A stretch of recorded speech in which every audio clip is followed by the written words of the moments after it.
Salut! On se retrouve pour une nouvelle vidéo où je vais te parler des livres que je compte acheter pour la sortie littéraire de mars.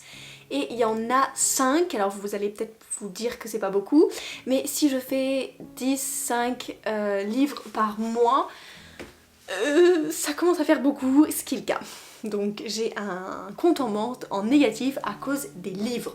Tout ça parce que, en plus dans mon travail je peux les emprunter, mais j'ai vraiment envie de compléter ma bibliothèque. Mais ça doit être un problème où je dois pas être la seule.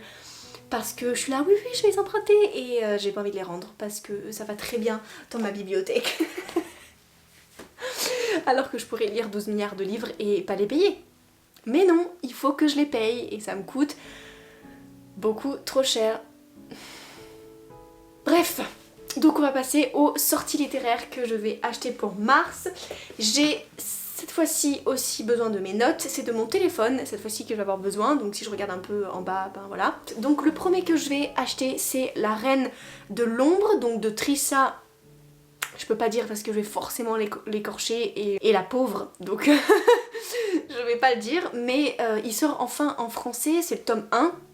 On suit une jeune fille qui est un peu désespérée et qui veut absolument se marier au roi de l'ombre, et en fait pour ça, ben, vraiment elle va faire tout son possible pour, voilà, elle va utiliser la ruse, elle va utiliser l'intelligence, elle va vraiment essayer de se marier à lui, sauf qu'en fait elle se rend compte qu'il va avoir besoin d'elle pour se protéger apparemment, et que du coup elle se dit quoi de mieux que de protéger son roi pour après être une épouse. C'est logique, mais évidemment comme d'habitude tout ne va pas être vert et tout ne va pas être comme sur des roulettes. Donc j'ai vraiment très hâte de lire, j'avais vu pas mal de revues qui disaient que c'était une bonne saga, donc j'ai très hâte de lire en français. Vu que je suis toujours une quiche en anglais, ça changera jamais, je le répète. Après, je vais acheter 2 sorties enfin littéraires pour clôturer cette série de Penelope Douglas, des Devil's Night, que je vous disais, la dark romance. Enfin, il va y avoir le dernier, donc c'est Darkness Sin. Donc enfin, on va suivre l'épisode de Will, hein, le plus gentil de la bande des 4, qui va en prison et qui fait la connaissance de Emery, donc cette nana apparemment qui l'a envoyé en prison et qui lui a brisé le cœur par la même occasion et qui va se retrouver dans sa prison à lui. Donc j'ai très hâte de le lire aussi, alors très hâte parce que je veux terminer cette série et parce que je veux aussi savoir ce qu'il a à nous dire, ce Will qui est toujours complètement addict, parce que c'est un gros addict, donc j'ai envie de savoir son histoire, et j'ai envie aussi de lire le dernier petit tome, comme ça je clôture tout, qui est donc Fire Night, où en fait ils n'ont pas que le soir d'Halloween comme soirée, enfin comme fête, où ils foutent la pagaille, mais il y a aussi le solstice d'hiver, donc on appelle aussi Noël, et apparemment ils ont aussi une tradition, donc qui s'appelle le Fire Night, et ça j'ai très envie de le lire aussi, sachant que c'est un petit tome, comme Conclave, donc très envie de le lire aussi. Pour ce qui est du 4e, c'est évidemment La Reine sans royaume de Holly Black, enfin le 3e tome en français, parce que nous, les pauvres petites choses qui savent pas lire en anglais, et ben on est obligé d'attendre alors qu'on se fait spoiler, et c'est chiant. Moi je suis tellement triste de pas pouvoir parler anglais. Mais je vous assure, hein, même si je m'y mets, ça prendrait... Je pense que je commencerai à bien parler quand j'aurai 90 ans. C'est un petit peu long.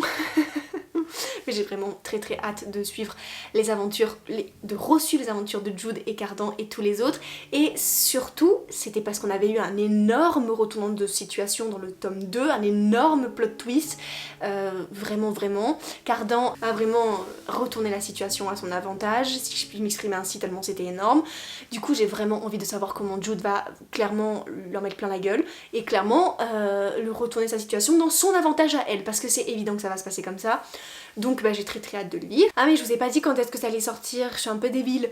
Mais pour ce qui est de La Reine de l'Ombre, c'est le 3 mars 2022. Pour ce qui est de Darkness, c'est le 9 mars 2022. Pour ce qui est de Fire Night, c'est le 11 mars. Et pour ce qui est de La Reine sans royaume, c'est le 23 mars. Sinon, je vais clôturer par un livre qui s'appelle Soyons tous féministes, qui va sortir à Gallimard. Il va sortir le 3, et c'est en fait un essai, c'est des recueils féministes, et ça j'ai vraiment très envie de le lire. Voilà, c'était mes 5 petits livres que je vais attendre qu'ils sortent en mars et que je vais vraiment faire un plaisir d'acheter et de lire dans les mois prochains, parce que j'ai 200 milliards de livres à lire, voilà.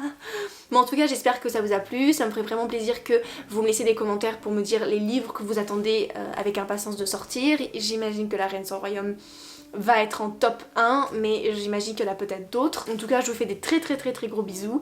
Et puis, on se dit à la prochaine. N'hésitez pas à vous abonner, n'hésitez pas à activer la cloche, à mettre des commentaires et à partager. Ça me fait vraiment plaisir, ça me donne énormément de force, j'en ai vraiment besoin. Donc je vous dis merci beaucoup, je vous fais des très gros bisous et je vous dis à la semaine prochaine. Bye!